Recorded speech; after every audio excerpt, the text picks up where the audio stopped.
at 11 with Paula Francis and Dave Crevassier. The news of Southern Nevada is now. It's been 25 years to the day since a live interview with a shadowy guy named Dennis changed everything for America's most secret military base.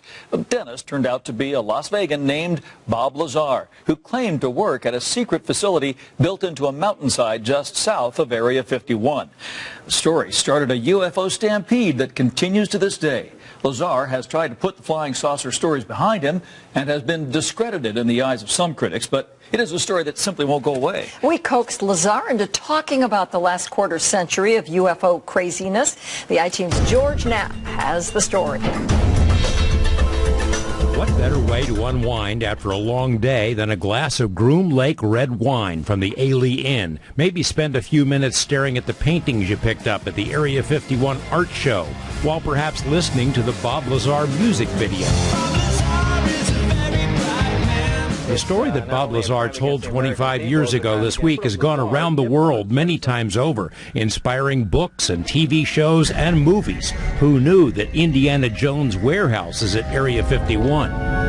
That sound you hear means Agent Black will be waiting for you. You're too nice. Another repository of Area 51 lore is the exhibit at the Atomic Testing Museum. While in town recently for our interview, Lazar took the tour. I guess I have to get a picture of that, too. It was a little surreal watching Bob Lazar as he saw tape of the first interviews he ever gave about his time working at S4. Later, as we plowed through boxes of paperwork about his claims, Lazar reiterated his preference that people don't believe his story. Look, I am not out there giving UFO lectures, producing tapes. This is not a business of mine.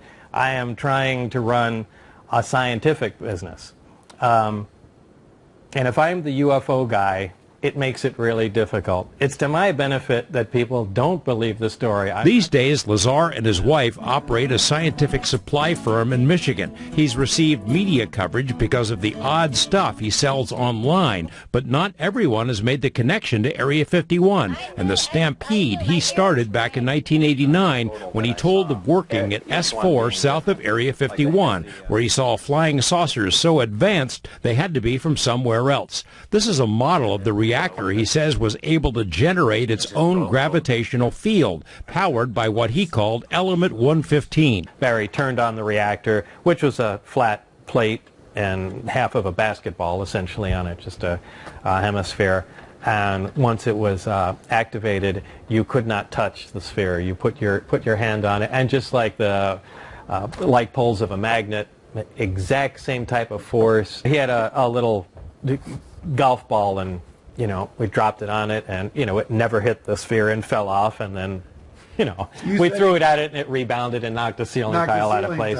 But that was that alone is something amazing. Look, that can change everything we know today. The story exploded among UFO researchers and just as quickly led to questions and denouncements. The I-Team confirmed Lazar had previously worked at Los Alamos National Lab, but we also reported his claimed education credentials could not be proven. UFO experts, including physicist Stan Friedman, also dug into his background. I say, here's a bright guy. I did a lot of checking on him. I find a lot of things didn't check out. That doesn't mean I disagree with everything he ever said, or that he was a liar all the time. It means that I can't buy the story as presented. What all he did out there, I don't know. Lazar says there's no end to the questions, and even if he could prove he worked at S4, someone would say he must have been the janitor. So he generally avoids the topic altogether. Oh, you want some of the fame. What, the fame? There's no big dump truck dropping money off at my house every Thursday night. I'm not out for any fame. I really have better things to do. Generally, people have to twist my arm to come out and do things like that. As you know, you're the arm twister. Those who were around him at the time the story broke or took the trips into the desert to see the craft fly above S4 say you really had to be there. Did you see that move it did? There's a MUFON moron that calls me every once in a while, and he says, well, you don't still believe that guy, do you? And I say, I lived it. The whole 2 years, it was fantastic. It was one of the greatest times of my life. He wouldn't go through the trouble to make up a story to lie to people and then perpetuate that lie. Bob has no idea who won the Super Bowl and the World Series last year, do you? I mean, he's busy doing scientific stuff in the Bob Lazar world. He wouldn't waste his time perpetrating a lie on anyone. Look, I know what happened is true. There's no doubt, period.